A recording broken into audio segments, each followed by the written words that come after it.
welcome to the Occult London Podcast. This is a podcast dedicated to exploring magic, mysticism, the Kabbalah, as well as other topics.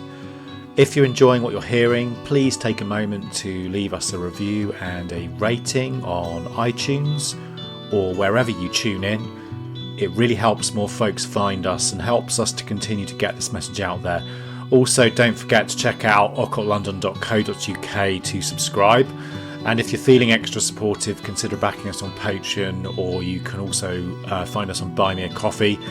Every little bit helps in going a long way and keeping this show alive. And a heartfelt thanks for all of your kindness and support, and a happy new year. Now let's dive into today's episode.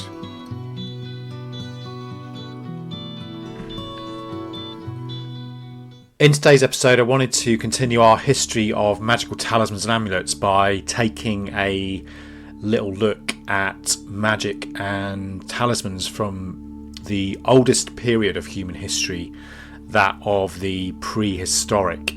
And this is a period that we have no written records about, but where the first seeds of spiritual consciousness really would have been sown within our species of humanity. And this period spans from about 2.5 million years ago with the earliest human ancestors to roughly 2,500 to 5,000 years ago, ending really with the advent of writing systems in different regions. It's during the Upper Paleolithic period, which is circa 50,000 to 10,000 years ago, that scientists generally agree we begin to see the appearance of modern day Homo sapiens. We see the beginnings of sophisticated tools and also the earliest forms of art and symbolic behaviour. And it's also during this time that we begin to witness a remarkable surge in the evidence of religious practices. And guiding these ancient rites would have been shamans, who were spiritual leaders endowed with an ability to traverse altered states of consciousness and also venture into the spirit realms. And they are described by Tom Cohen as follows, and I quote: "Just as twilight is neither dark nor light, but a bit of each, so is the middle head, face, or person representative of that magical blend of two opposing energies.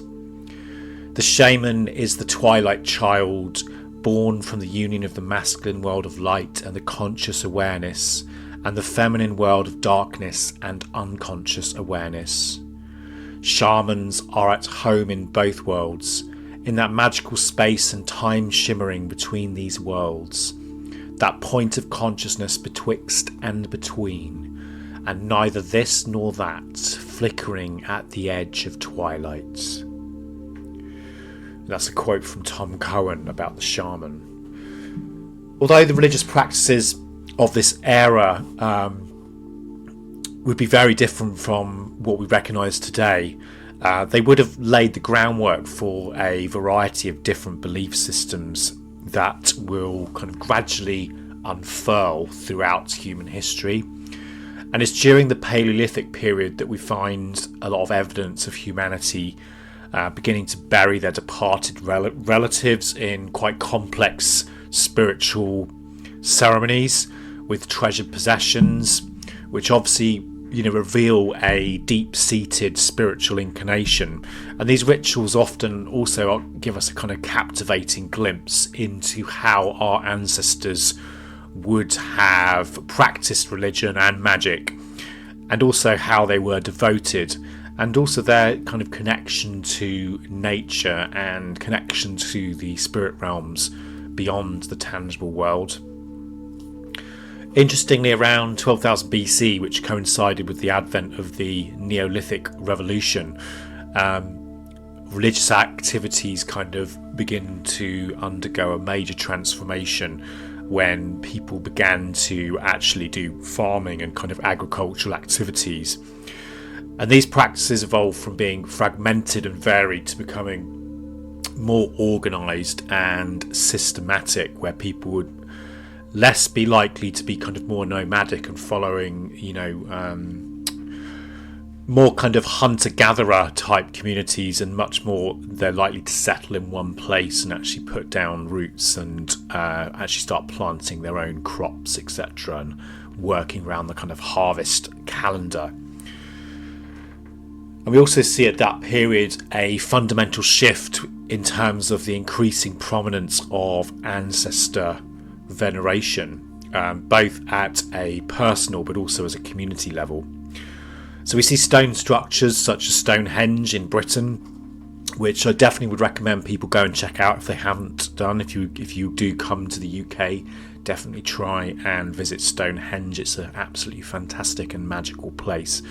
But these become really significant fixtures in religious observances, and also kind of they're very important from the point of view of kind of magical practice, we believe, as well. And although the precise beliefs of our ancestors, what they actually did there, remain quite a mystery until the advent of written language, the development of writing systems during the Bronze and then the Iron Age begins to mark a turning point in our understanding of ancient religions, and societies can now also articulate their religious beliefs and rituals better, which paves the way for us being able to kind of understand the past in much more detail. And it's interesting to see how the practices of these ancient societies continues to influence many modern religions and pagan traditions, the evolution of religion and magical practices, and their enduring impact on our world today kind of really give us a view of the human experience. And despite the passage of huge amounts of time, we do find that a fascination with the spiritual realms remain. And it kind of really gives us testament to that enduring aspect within the human consciousness for religious experience, for spiritual experience. One of the earliest manifestations of religious practice is cave art, and prehistoric individuals often adorned the walls of caves with depictions of animals, humans and symbols, and these paintings would likely have held religious significance, as many portrayed animals that were considered sacred or had significant meaning. So, for example, the cave paintings in Lascaux in France feature amazing images of different animals, horses, bison and deer, which undoubtedly would have carried great importance for their creators. And these cave art creations almost act as magical doorways, offering us a glimpse into this long forgotten world, and really a kind of perspective of how our ancient ancestors would have lived and what they felt as well. The prehistorian John Klotz, who's an expert on Lascaux cave paintings, wrote, "Sometimes art is intended not for other humans, but for one or more divine beings, aimed at establishing a bond of one kind or another with the netherworld. It may serve to recruit the powers of spirits or gods, believed to reside in the rock or in the mysterious world beyond the permeable boundary that the rock wall forms between the universe of the living and that of the fearsome supernatural powers." Another significant aspect of prehistoric religion would have been the reverence for the natural world, and our ancient ancestors lived close to nature and relied on it for survival, and this would have fostered a really deep respect for the power of nature, but also a deep fear as well, because nature would have the ability to make you live or die. An example of this can be found in Çatalhöyük in Turkey, which is a Neolithic site dating back to approximately 7,500 BC. And at this place, the Neolithic people constructed shrines which were dedicated to the bull worship, symbolising strength and fertility. And these bull shrines, it's basically like a small room or an alcove, housed the remains of bulls along with various different artefacts and adornments. Bulls were revered as being the embodiment of fertility, power, but also a symbolic link between the human and the spiritual realms. So they would have played a very significant role in the religious and cultural beliefs of the people living in that region. And as part of their connection to nature and reverence for the spiritual powers surrounding them, people of this time also created talismans and amulets.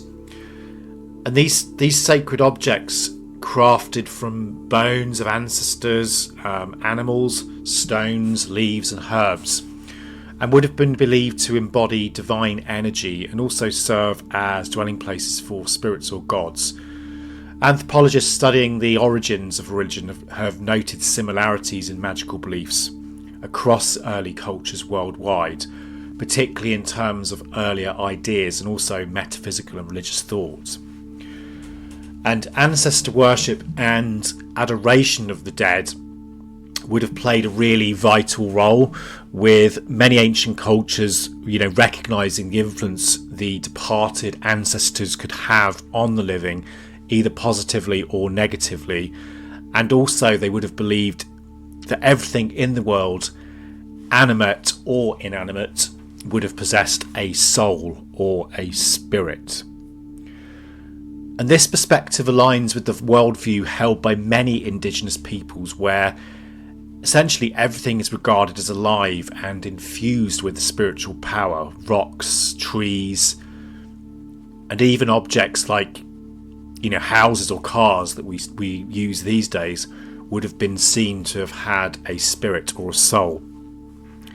The deities that they venerated would have been seen as embodiments of these spirits, representing forces like the wind, the rain, the stars, and the earth or the sun itself. And animism, the belief system characterised by attributing spiritual essences to things.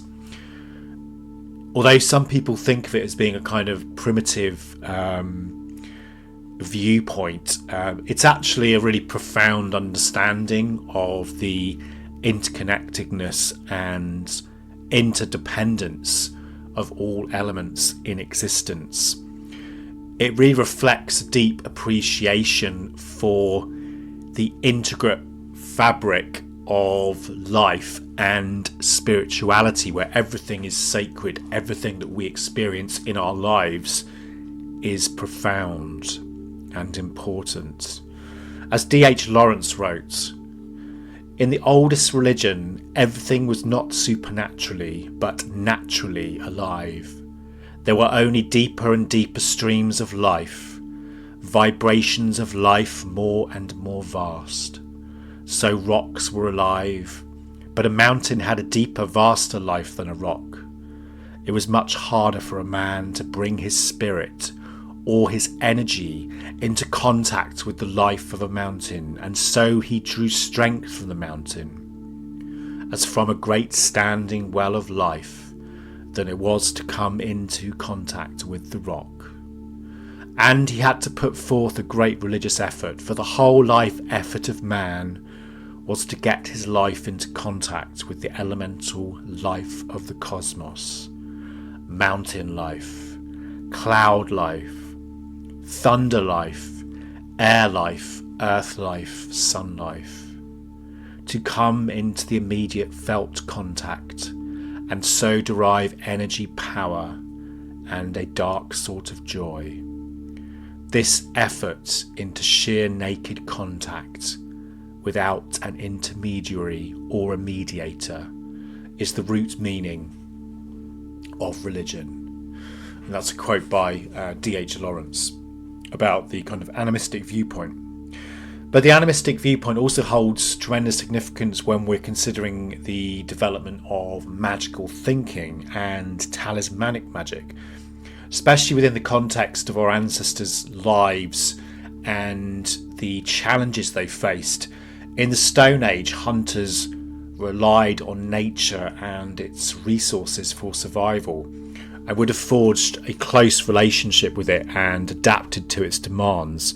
And it's likely that, much like other hunting societies worldwide, they would have believed in the souls of nature and its creatures, and as a result they would have sought to connect with benevolent spirits whilst protecting themselves from evil spirits by employing amulets imbued with mystical properties.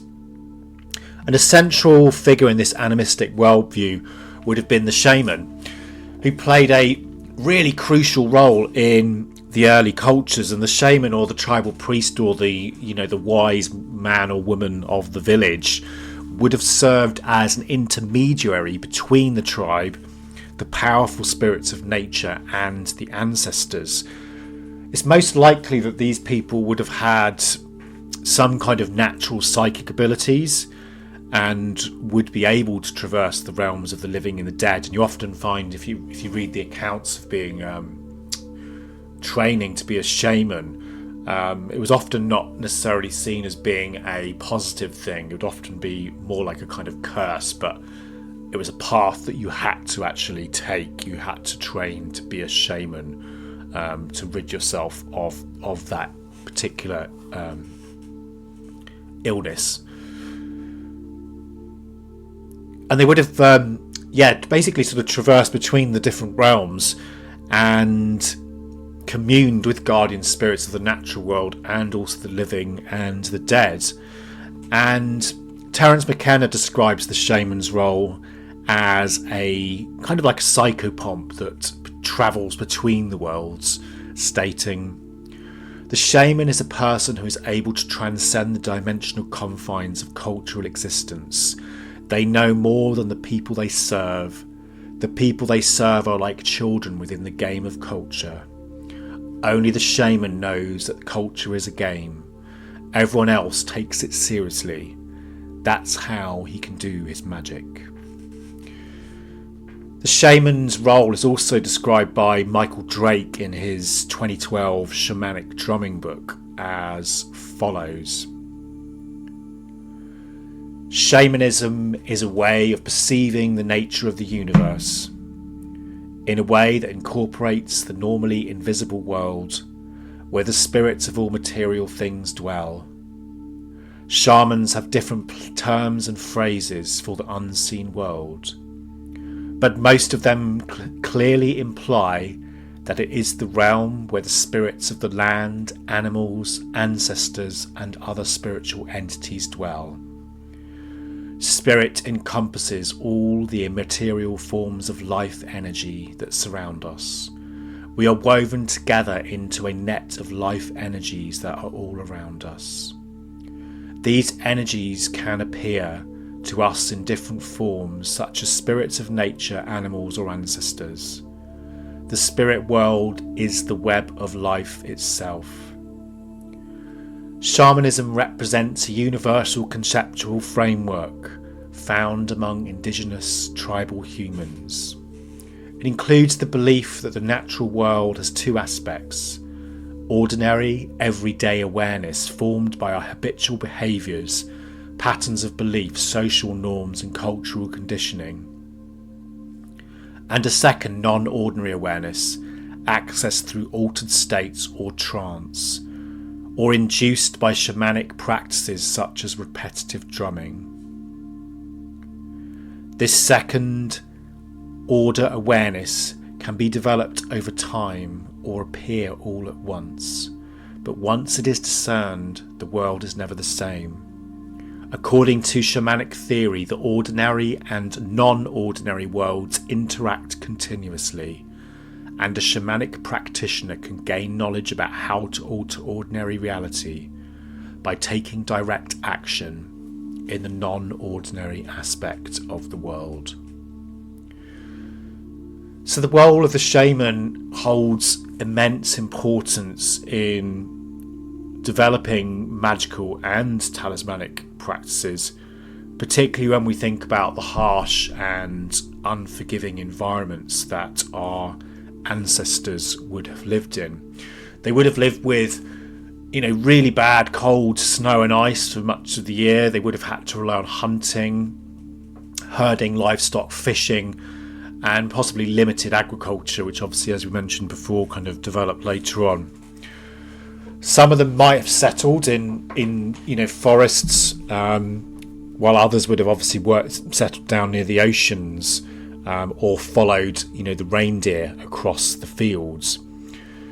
They would have revered the deities and the spirits of their ancestors and the natural world, and frequently sought assistance to endure these challenging circumstances. The spirits of the plants that they ate and the animals that they hunted would have ensured a reliable food source, so it would make sense to make offerings to those spirits. Water spirits would have also provided fish and clean drinking water, and then obviously fire spirits would also help them to keep warm.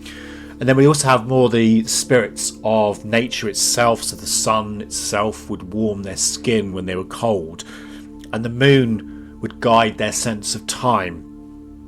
And then the land spirits also aiding navigation.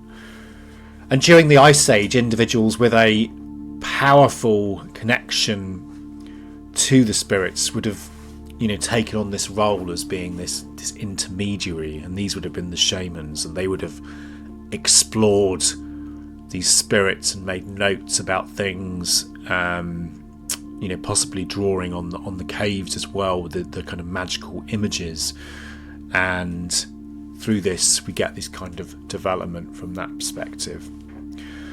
A good example of the shaman's role can be seen in Siberia, where the shaman would utilise a drum and a robe that's made from the hide of an animal that would be spiritually connected to them. And these kind of magical talismanic tools hold great significance. The drum would be crafted from wood sourced from the world tree, and the robe adorned with magical figures was also consecrated through sacred songs and rituals. And these tools would have acted as the shaman's kind of primary instrument during their journeys into the spirit world, acting as vehicles and empowering them for flight. And when the owner of these talismanic tools passed away, they would also be buried alongside the owner's body in a resting place as well. And the ancients believed that these items retained their charge power infinitely and could harm anyone unprepared to handle them. So I just wanted to talk a little bit about some potential examples of magical talismans and amulets from this period as well. One particular discovery is that of a 5,500-year-old Neolithic cranial amulets. So in 1914, the Swiss amateur archaeologist Ernest Rouland unearthed two rare amulets which were crafted from fragments of human cranium dating back to the Neolithic period around 3500 BC. And these are kind of, I'll share some pictures of some of these in the actual show notes, but these are kind of oval shaped amulets that kind of feature perforations on one end that indicate that possibly they might have been worn as necklaces. And similar pendances have also been found in Switzerland and other locations. And archaeologists have proposed that these cranial fragments may have been removed from the deceased, polished and perforated to create pendants, potentially to seek strength or protection from the dead ancestors, or to possibly commemorate past community members as well. So this kind of feeds into this concept that the amulets served as a means of connecting with the power and strength of ancestors, particularly if you think about the idea of the skull being seen as a repository of the soul or a source of spiritual power. Daniel F. Maris discusses the magical significance of the head in his book Magical Amulets in the first millennium AD Mediterranean world, when he says the following: cranial amulets made from human skulls or skull fragments were among the most powerful and enigmatic magical objects of the ancient world. Believed to possess inherent magical properties, cranial amulets were used for various purposes, including protection, healing, and divination. Some were even believed to be capable of conferring supernatural abilities on their wearers. Cranial amulets were widespread in the ancient Mediterranean world, and examples have been found from Egypt to Greece to Italy. Although their exact function varied from culture to culture, they were always seen as potent magical objects with the power to protect and transform those who wore them. And this quote highlights the role of cranial amulets in ancestor worship within Neolithic cultures, and they suggest that the use of cranial amulets reflected this belief in the power of the amulets, and by wearing such an amulet, the wearer is believed to be communing with the spirits of their ancestors and also receiving their protection. And one exciting crossover between the use of the cranial amulet and magical belief is the similarity to the idea of fire in the head, which is a concept that comes from Celtic mythology. And I'll talk about that briefly, but in Celtic mythology, the head holds significant magical symbolism as the seat for the soul, and the concept of the fire in the head represents a spiritual fire that could be kindled within an individual through meditation, through prayer, through ritual, and other spiritual disciplines. This inner fire is believed to induce altered states of consciousness which lead to heightened creativity, insight, and intuition. And it's associated with the Celtic god Lugh, I'm probably pronouncing that wrong, or it might be Hlugh, who was believed to bestow knowledge, poetic inspiration, and prophetic understanding upon those who experienced it. And the notion of the fire in the head also closely aligns with the Celtic bardic tradition, where bards, and when I say bards, essentially they were kind of like musicians who would travel around, essentially sort of singing the history of the culture and kind of the folk tales, but it'd all be an oral tradition, so it'd be things that they'd memorised, and then they would kind of pass these kind of magical stories on. But bards were said to be able to access this spiritual fire, which enabled them to have this kind of divine inspiration to compose poetry, music, and other artistic expressions. And original Celtic mythological sources contain several references to fire in the head. One of the most renowned references can be found in the Irish poem The Battle of Mag Tuired. I might be pronouncing that wrong. And this epic basically recounts the legendary clash between the Tuatha De Danann, a group of supernatural kind of gods, and the Fomorians, who were another kind of semi-divine group. And in the poem The Song of Amagin, the idea of the fire in the head is expressed as follows: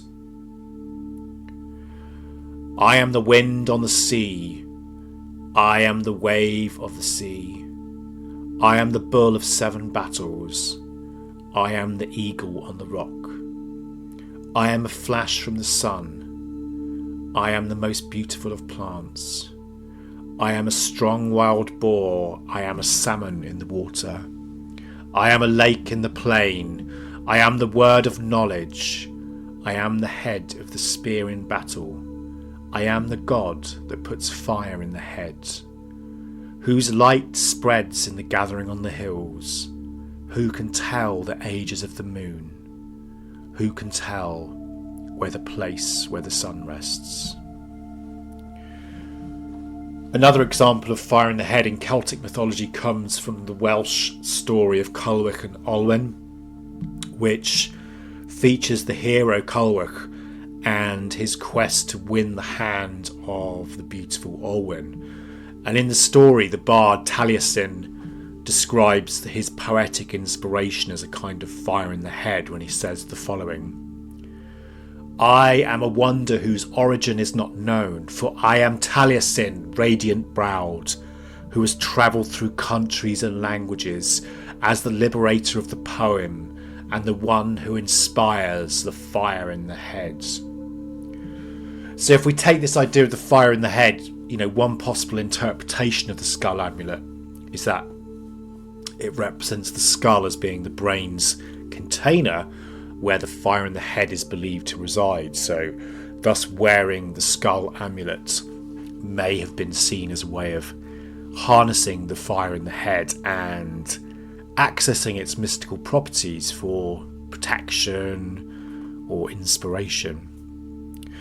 Also, skull amulets were also associated with the idea of death and rebirth, which is another big theme in Celtic mythology.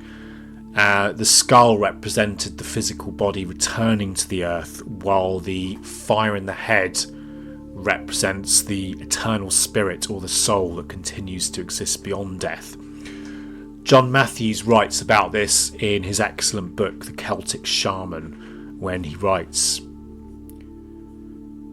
the fire in the head was a recognised phenomena among the ancient Celts, an altered state of consciousness in which the poet or visionary could perceive otherworldly truths.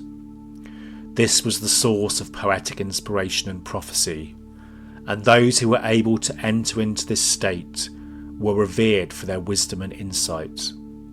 The fire in the head was associated with the god Llw, who is said to have flames emanating from his brow. The poet or seer who experienced this state was said to have been touched by Llw's flame and gained access to the divine realms. In this state, the visionary could see beyond the veil of everyday reality and communicate with the gods and spirits of the other world. The fire in the head was a powerful force, and those who possessed it were held in high regard by their communities. It was a gift that could not be taught, but was instead granted by the gods themselves. That's a quote from John Matthews, the Celtic Shaman. One of the cool things about the fire in the head idea is that it appears to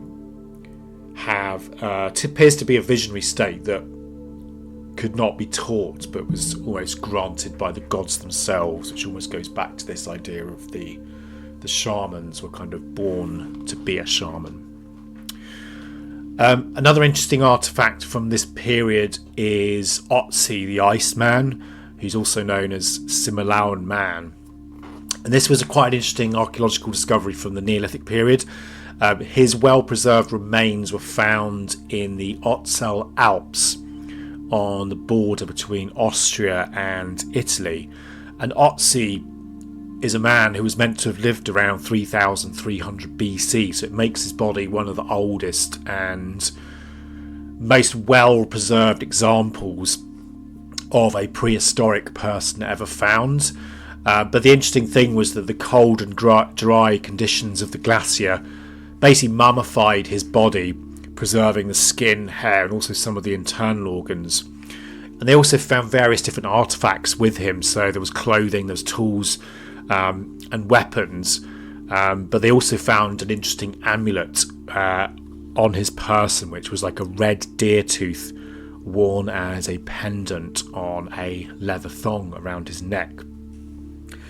And although we don't know 100% what this would have meant, it's likely it would have had some kind of symbolic or magical significance for Otzi, possibly being seen as a way of aiding him in hunting or other activities. As well as the amulet of Otzi, there's also other examples of ancient amulets. So we've got things like fossilized sea urchins that've been discovered in various different European and Mediterranean sites from the Bronze Age, and again these would have likely had a sort of protective or symbolic significance to them. Often these amulets have holes through them where they would have strung them together onto necklaces or cords, and may have been used to protect people against drowning, or possibly to promote things like fertility as well.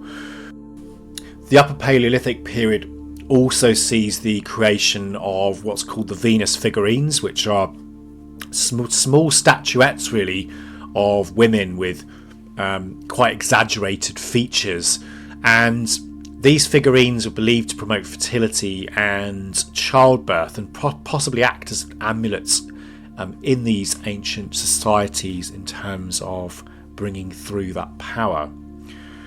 Their significance lies in the connection between obviously the feminine, the fertility, and the sacredness of life.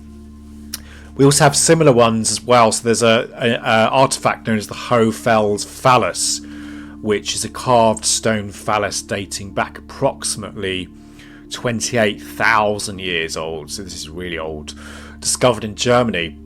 And this is like a highly polished sacred object with rings likely symbolising again this fertility and life. So all of these talismans and amulets kind of give us a really good glimpse into some of the beliefs and practices of our ancestors and their connection with nature, their reverence for fertility and life. Another interesting point is hunting magic as well. This is a really intriguing idea associated with early talismanic objects. As we mentioned before, Otzi the Iceman had like a deer tooth around his neck when he was found. But it's been suggested that the shamans, as I mentioned before, acted as psychopomps. They go between the worlds for their tribes. And it's possible they may have been able to influence the animals they wish to hunt through the practice of sympathetic magic. And some people have suggested the images that you see carved on some of the caves are evidence of this kind of sympathetic magic process. However, if we look at the actual cave drawings themselves and the paintings, many of the animals depicted are not kind of primary food sources for these peoples. So it's likely that these images would more likely have been serving as focal points for shamans to travel into the spirit world, seek the spirits of the desired game, and maybe try and negotiate success for the hunters. So kind of contacting the group soul of the animals that they were aiming to hunt. This idea is expressed well by the author Carlos Gallinger when he writes the following. The ancient hunter could recognise or believe that the deer he killed had a spirit. This spirit might belong to a collective spirit of nature, or more likely the spirit of the great deer. People would pray to these collective animal deities, like the great deer or the great buffalo, or have the shaman do rituals to please them, thus convincing the animal deity to give of itself, to let the hunter take one of his kind for nourishment. One example of such sort of magical images takes us back to 6000 BC there's a place in Syria called Abu Hureya, which is worth visiting. But there's a pebble that was carved into the shape of a gazelle's head and neck. It's very small, it's like 3.7 centimeters high, but you can see the actual animal's eyes and traces of its horns as well. And this kind of suggests a connection to this kind of migratory species that would have roamed the Middle East during that period and would have been home to hunters. And obviously gazelle meat would have been a really crucial role in their sustenance. So it's possible that this might have been connected like that in terms of a talisman or an amulet to kind of draw these animals towards you. Another similar artifact from the same region dating to around 6500 BC, which is a boulder depicting 4 figures in ceremonial headgear armed with spears and bows, seemingly dancing. And we think hunters might have created these images to pass the time while awaiting the appearance of the gazelles. Or alternatively, it could also be a magical symbolic object that they did for success in hunting. By depicting themselves alongside the gazelles, the hunters may have felt better prepared and gaining a much greater sense of control and success over the hunt. So in conclusion, as I mentioned, there's no kind of written evidence regarding what our ancestors were doing at this particular period, so a lot of this is kind of speculation and kind of looking back from that perspective. But as I mentioned, there are some interesting archaeological findings that you can kind of look at and think maybe that was what they were doing. The main thing is obviously these people were living in very treacherous and difficult times, and they would have worked very closely with nature because they relied on nature to survive, much more so than we do these days. And I think from a magical perspective, if we're going to have success in forging and in creating talismans and amulets, it's almost good to embrace that mindset again, to forge a connection with the spirits that surround us and are within us, and allow that flow of divine energy into the objects we create.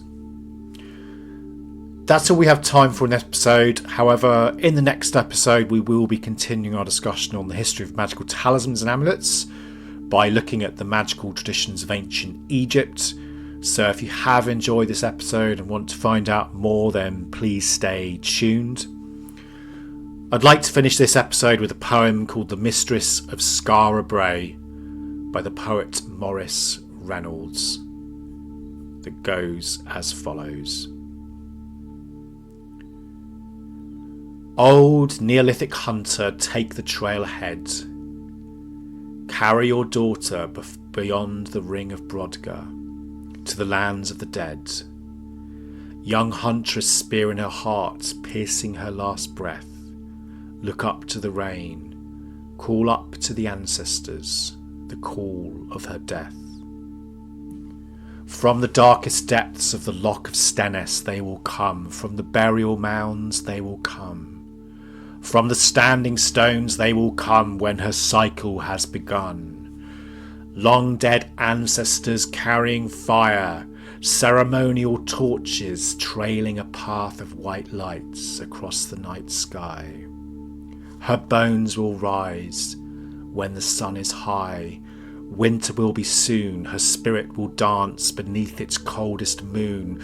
They will shout, they will scream, eyes rolled back in a waking dream. Is it God or gods or a ceremonial sacrifice balancing the odds? 100 human voices calling up into the black. 1,000 celestial voices calling back at the echo of the drumbeat to Maeshowe in the Bay of Scale. They will retreat beneath the stone circle. They will retreat back into the earth. They will retreat when her cycle is complete. Old Neolithic hunter, close your eyes. You'll see her beyond your sacred land. Through the mists and the rain, running across the sky, spear in hand, hunting once again.